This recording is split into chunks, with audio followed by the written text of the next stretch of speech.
नमस्कार welcome to my channel ST education. आज आम नवम श्रेणी जीव विज्ञान बही पढ़ा। बासस्थान स्वच्छ क्षीर उत्पादन और गो महिषादी मानकर स्वास्थ्यर परिचालना दृष्टि उत्तम बासगृह बा गुहाळटीए दरकार। गुहाळर छात कंक्रीट किंवा आजबेस्टस हेले भल।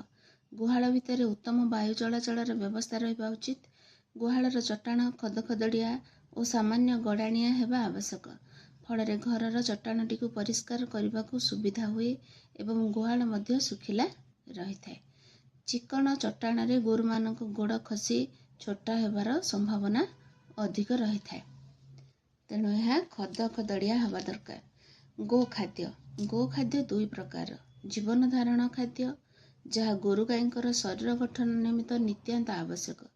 उत्पादन खाद्य जहाँ गाई और महिषी दुग्ध उत्पादन क्षमता वृद्धि करुवा बेले बलद आदि पशु मानक अधिक कार्य करिवार शक्ति जोगाई थाए।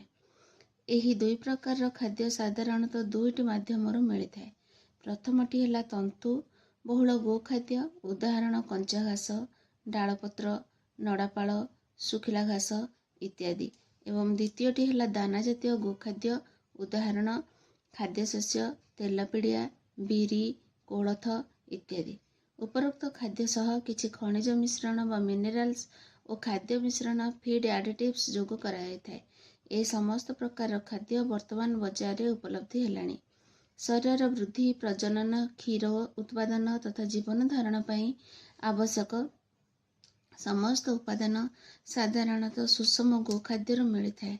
तेणु सुषम गोखाद्य प्रस्तुत कला बेले एहार गुणवत्ता बजाय रखिबा सह इथिरे खाद्यर समस्त उपादान उपयुक्त परिमाण रे रहिबा आवश्यक। रोग आम को रोग होला परे गोरु गाई को मध्य रोग होता है। रोग केवल जे जीवन हानि बा स्वास्थ्य हानिर कारण ताहा नुहे बरम यहा द्वारा क्षीर उत्पादन व्याहत होता है। साधारणतः सुस्थ गाई गोरु मानकर थोमणी ओदालिया थाए किंतु रोगग्रस्त हेले से मानकर थोमणी सुखिला रही खाद्य खाइबा कमी जाए थाए। गोरु और महिषी माने बाह्य और अंतःपरजीवी द्वारा अनेक रोगर शिकार होइथांती।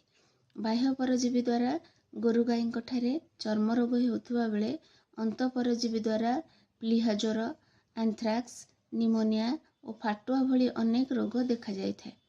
गुहाळर परिष्कार परिच्छन्नता वायु चलाचल गाई गोरु मानकर शरीर परिष्कार परिच्छन्नता शरीर मली धूली पोछिबा ब्रश मारी झड़ी जाइथिबा लोम को सफा करिबा तथा ठीक समय उपयुक्त रोग प्रतिषेधक टीकार व्यवहार फल आमे गो संपद को अनेक रोगरू रक्षा करि परिबा। दुग्धजात पदार्थ प्राणी मानक ठारू मिलुथिबा दुग्ध को पूर्ण क्रीम युक्त दुग्ध कहा जाए।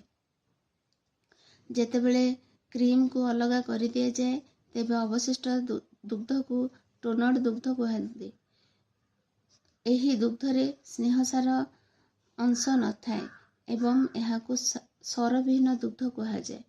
स्नेहसारर परिमाण को आधार करी विभिन्न प्रकारर दुग्ध उत्पाद निम्नलिखित अटे। क्रीम यह दुग्ध को मंथन करिबारे मिलिथाए। स्नेहसार अंश उपरको आसे एहाकू तरल अंश निष्कासन करिबा परे अलगा करा जाए।